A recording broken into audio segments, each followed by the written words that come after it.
pass for Liz. Tonight there is breaking news when ABC News just learned about the second strike on that alleged drug boat and what President Trump is now saying tonight about releasing video of the second strike. It comes amid growing pressure on Secretary Pete Hegseth. Martha Raddatz standing by with what she's learned about that second strike. As sources tell ABC News, the Pentagon's Inspector General has found Secretary Hegseth put American troops at risk. Hegseth using the commercial app, the Signal messaging app, to share sensitive information about a previous military strike. Tonight, the dangerous, life-threatening cold sweeping in across much of this country. Records will be set in several states, temperatures and wind chills well below zero. And from New York City to Boston, bracing for bone-chilling winds, Lee Goldberg is here. Tonight, breaking news, President Trump's immigration crackdown unfolding right now. Federal agents in New Orleans and agents moving in Minnesota at this hour, reportedly targeting Somali immigrants. The raids there come amid a major fraud investigation. Tonight, actor Matthew Perry's mother face-to-face with the doctor who supplied Matthew Perry with ketamine. What she told him in court, and then the sentence. Tonight, the Jeffrey Epstein case, new video and images from Jeffrey Epstein's island inside his mansion, the room with a dentist chair and masks on the wall. Outside Boston tonight, the chilling evidence in a gruesome murder trial, a husband accused of murdering his wife and mother of 3, dismembering her body. One of the alleged motives, a $2.7 million insurance policy. The growing concern tonight over self-driving taxis in this country. In one city alone, racing past school buses, picking up children, their stop sign out, and the driverless taxi that pulled right into a crime scene. A company responding to ABC News tonight. Seeing an F-16 crashing during a Thunderbirds training mission gone wrong, the jet bursting into smoke and flames. The liquor store break-in.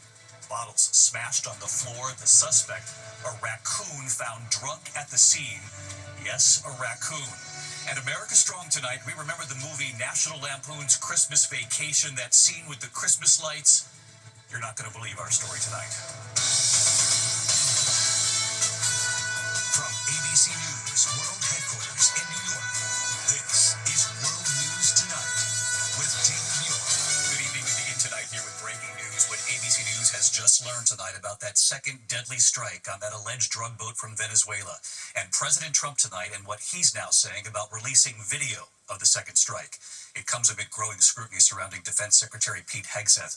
And on a separate front tonight, sources now telling ABC News the Pentagon Inspector General has found Secretary Hegseth put U.S. military personnel and their mission at risk by discussing sensitive information in a group chat using a commercial app, the Signal messaging app, about another operation. Martha Raddatz leading us off tonight with late reporting here. Tonight, the controversy swirling around Defense Secretary Pete Hegseth expanding. Sources tell ABC News the Pentagon's independent watchdog has found Hegseth endangered the lives of American troops by using the commercial messaging app Signal to share highly sensitive plans for military strikes on Yemen with administration colleagues, his wife, who is not a government employee, and a reporter who was accidentally added to a group chat. At the time, Hegseth insisted he'd done nothing wrong. Nobody was texting war plans. He blamed former employees. He blamed the media. They take anonymous sources from disgruntled former employees, and then they try to slash and burn people and ruin their reputations. Not going to work with me.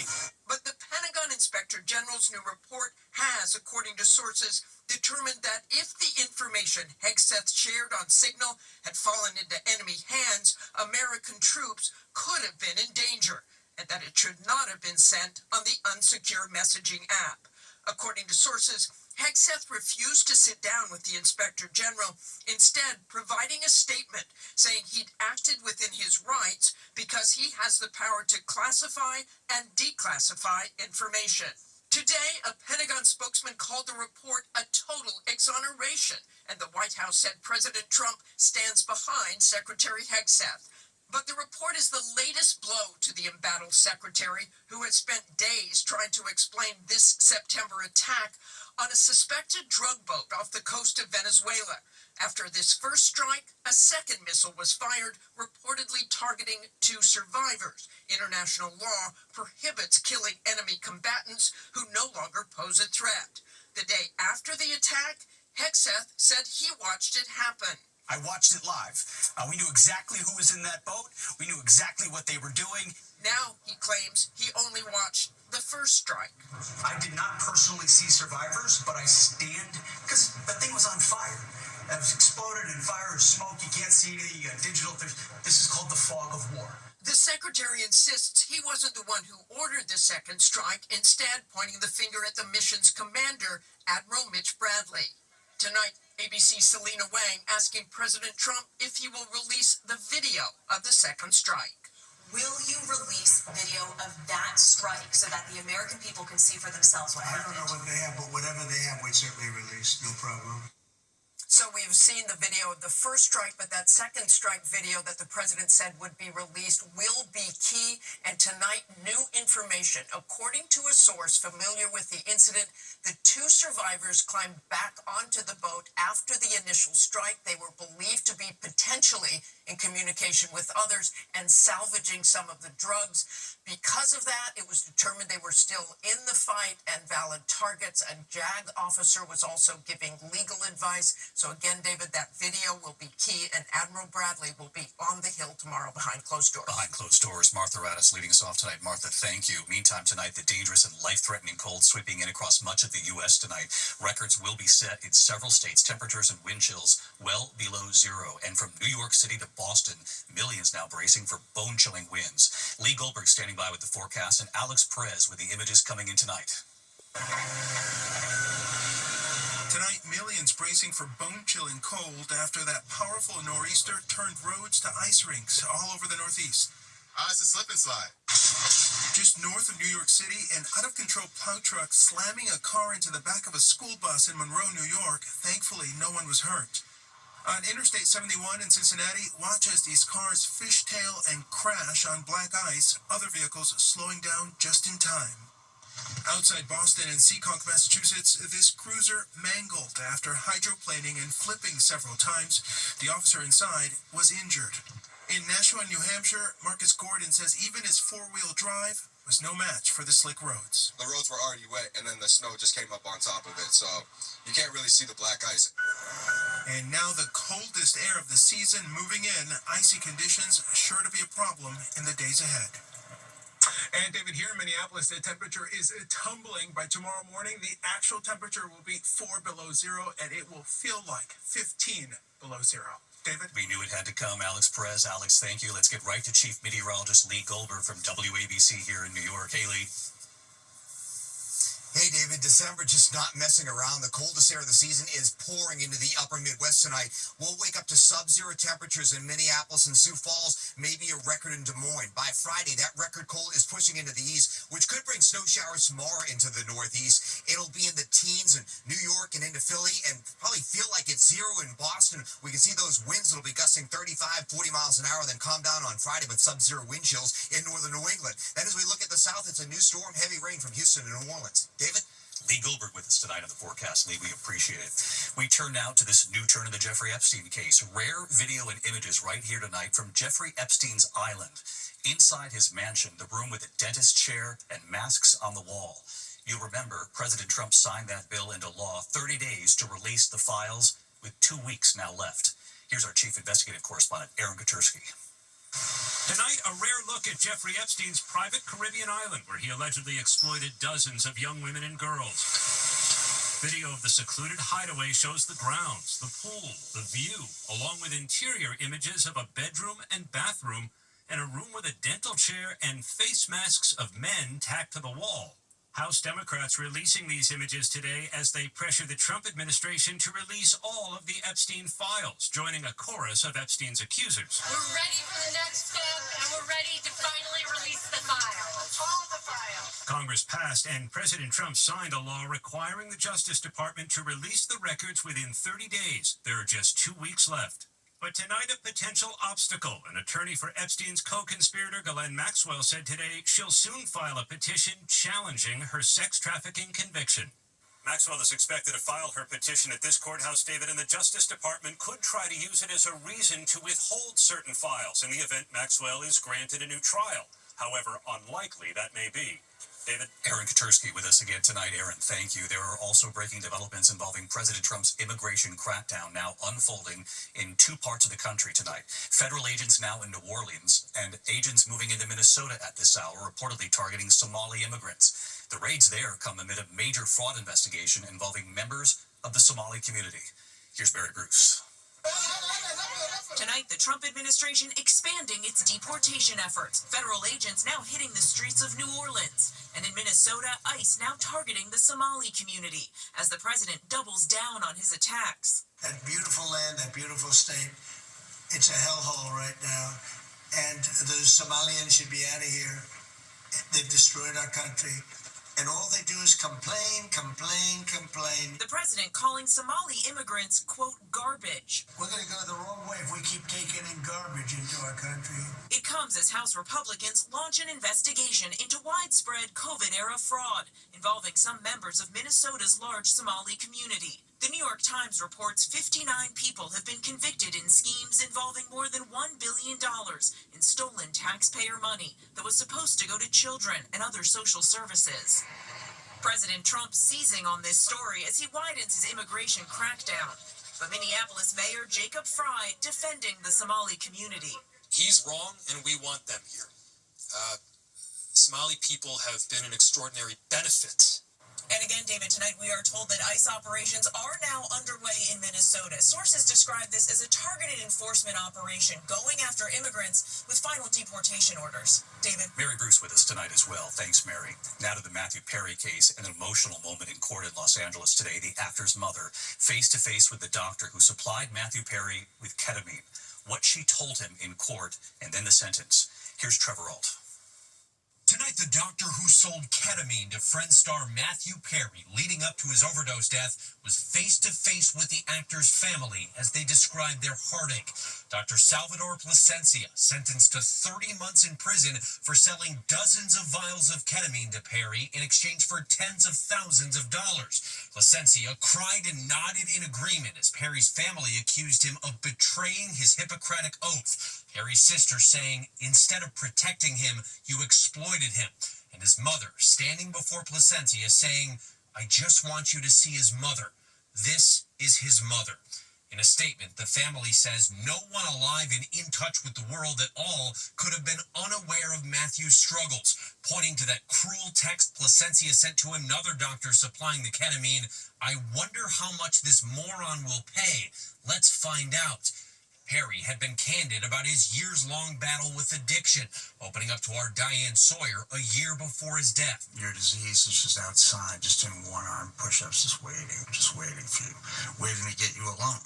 Today in court, the former doctor admitted, I failed Mr. Perry, I failed his family, turning to them and saying, I am so sorry. Family was asked if they agreed with the sentence. Does it matter? No, not really. Look, it's a tragic story, and, sometimes apparently nice guys do bad things, and the legal system has to take account of it. David, Plasencia is the first to be sentenced of 5 people charged in Matthew Perry's death, including an alleged drug dealer known as the Ketamine Queen, who's pleaded guilty to providing the dose that killed him. David, Trevor Ault on the Matthew Perry case tonight. Trevor, thank you. Now to the growing concern over self-driving taxis in parts of this country. In one city alone, these taxis racing past school buses, picking up children, that stop sign out, and the driverless taxi that pulled right into a crime scene. You'll see the videos tonight. The company now responding to ABC News, and here's Will Reeve. Tonight, growing concerns over the behavior of a number of driverless Waymo cars. It's moments like this, showing self-driving robo-taxis performing illegal maneuvers around stopped school buses in Austin, Texas, that have prompted an investigation from the National Highway Traffic Safety Administration. According to officials, it's happened at least 19 times this school year. Just this week, Oh my God. video showing one of those Waymo cars driving through a police standoff in downtown LA with a passenger inside.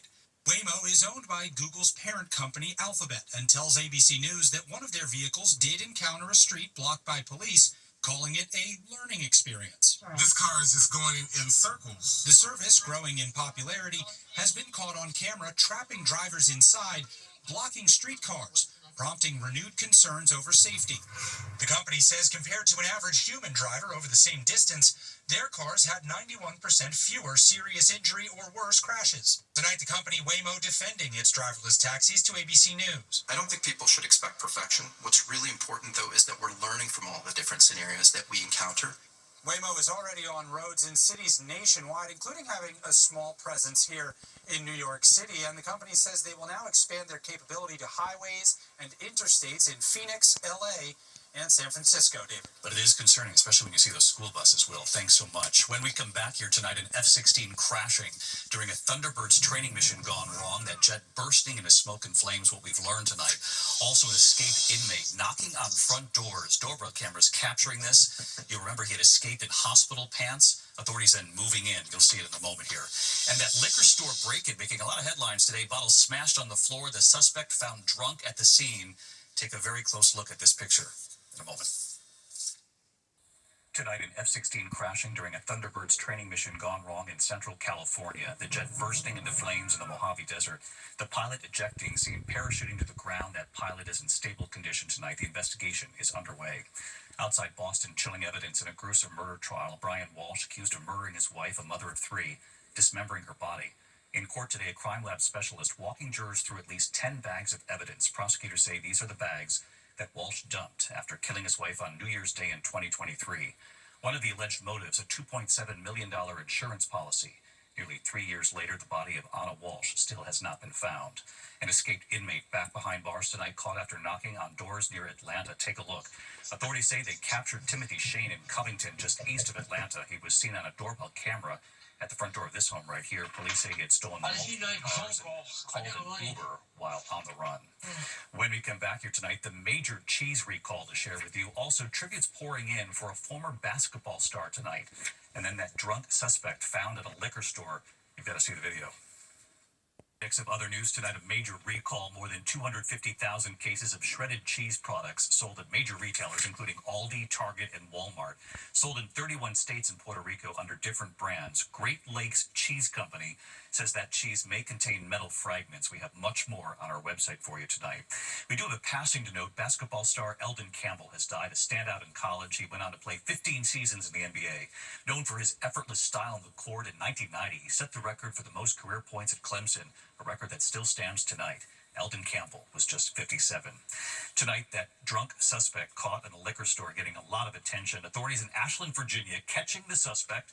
Surveillance video showing a raccoon rummaging through the store, breaking bottles, found passed out in the store's bathroom, drunk from the bottles. Animal control letting the raccoon sleep it off before releasing it back into the wild. That is a first for me, the drunk raccoon tonight. When we come back here, we all remember the movie National Lampoon's Christmas Vacation. That scene, Clark Griswold trying to turn on the outdoor Christmas lights. You have to see what we found tonight. Tonight here, America Strong. Who can forget Clark Griswold trying to turn on the outdoor Christmas lights? Well, tonight here, one dad who had much better luck. Tonight, it's that time of year the movie will be playing on TV. Chevy Chase in National Lampoon's Christmas Vacation. Playing dad Clark Griswold with the Christmas lights. He tried and tried again. Then finally, it happens with a little assist from Mom.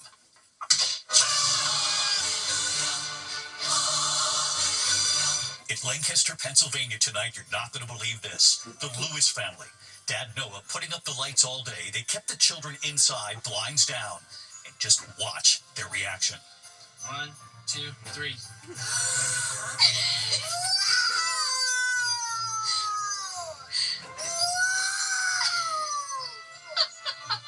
You like it? That's why you were out here for so long. Even their baby girl was impressed. She said, The boys walking up to the lights, they couldn't believe it. Mom Amanda sharing the moment online, where it's now been watched tonight by millions.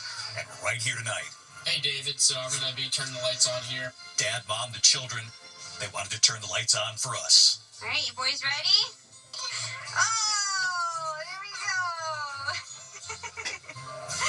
Running through the lights, Whoa. stepping into the Christmas trees. Can you wave? Hi. They love it, so do we. And by the way, he got it on the first try. He did a little better than Clark. It's just fun to add to the magic of Christmas with lights, and it's been super special to see how special it is to them. Merry Christmas, Dave! Merry Christmas. Good night.